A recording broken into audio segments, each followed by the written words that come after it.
шүү дээ.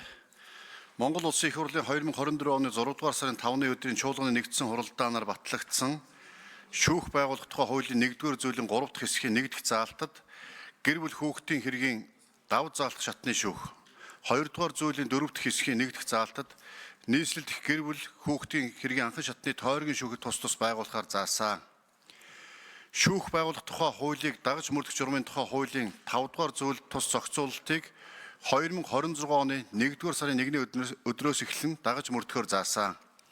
Түүнчлэн хууль батлагдсантай холбогдуулан авах зарим арга хэмжээний тухай Монгол Улсын их хурлын 2024 оны 6 дугаар сарын 5-ны өдрийн 68 дугаар тогтоолын 4-т нийслэлд гэр бүл хүүхдийн хэргийн анхан шатны тойргийн болон давж заалтах шатны шүүх байгуулсантай холбогдуулан эрүү иргэний хэргийг хянан шийдвэрлэх тухай хууль тогтоомжид холбогдох зохицуултыг тусган Монгол Улсын их хурлын 2025 оны хаврын ээлж чуулганы хугацаанд өргөн мэдүүлэхийг даалгасан болно. Үүний дагуу гэр бүлийн хэрэг шүүхэд хянан шийдвэрлэх тухай хуулийн төслийг боловсруулж, засгийн газрын хуралдаанаар хэлэлцүүлж, Улсын их хурлд 2025 оны 11-р сарын 14-ний өдөр өргөн мэдүүлсэн бөгөөд хууль зүйн байнгын орны хуралдаанаар хуулийн төслийн хэлэлц хэсгийг шийдвэрлүүлэхээр танилцуулж байна.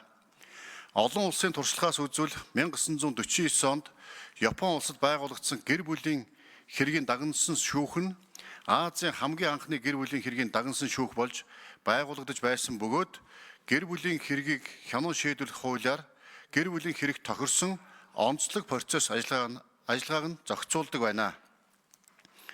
Түүнчлэн бүгд найрамдах Солонгос улс 1963 онд Сеул хотын гэр бүлийн хэргийн дагнасан шүүх байгуулагдсан нь Япон улсын дараа орох анхны гэр бүлийн дагнасан шүүх болно.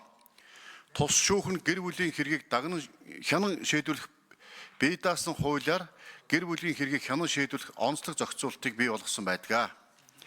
Иймд Монгол улс анх удаа гэр бүл хүүхдийн хэргийн дагнасан шүүхтэй болж байгаа тул олон улсад нэгэнт тогтсон гэр бүл хүүхдийн хэргийг хянан шийдвэрлэдэг сайн туршлагыг судлан хүүхдийн тэргүүн дээд ирэх ашиг сонирхлыг хэрэг хянан шийдвэрлэх ажиллагааны явцад хамгаалах зорилгоор олон улсын жишгт нийцүүлэн гэр бүлийн хэрэг шүүхд хянан шийдвэрлэх тухай хуулийн төслийг 5 бүлэг 40 зөвлөлтэйгээр боловсрууллаа.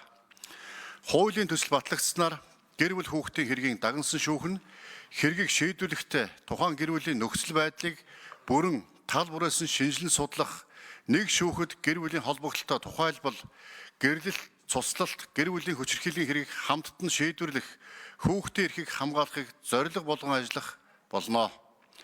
Хуулийн төслийг дагалдуулан эрүүгийн хэрэг хянан шийдвэрлэх хуульд нэмэлт өөрчлөлт оруулах тухай, эрүүгийн хуульд нэмэлт өөрчлөлт оруулах тухай, зөрчил шалган шийдвэрлэх тухай хуульд нэмэлт өөрчлөлт тухай зэрэг 12 хууль тогтоомжийн төслийг боловсрууллаа.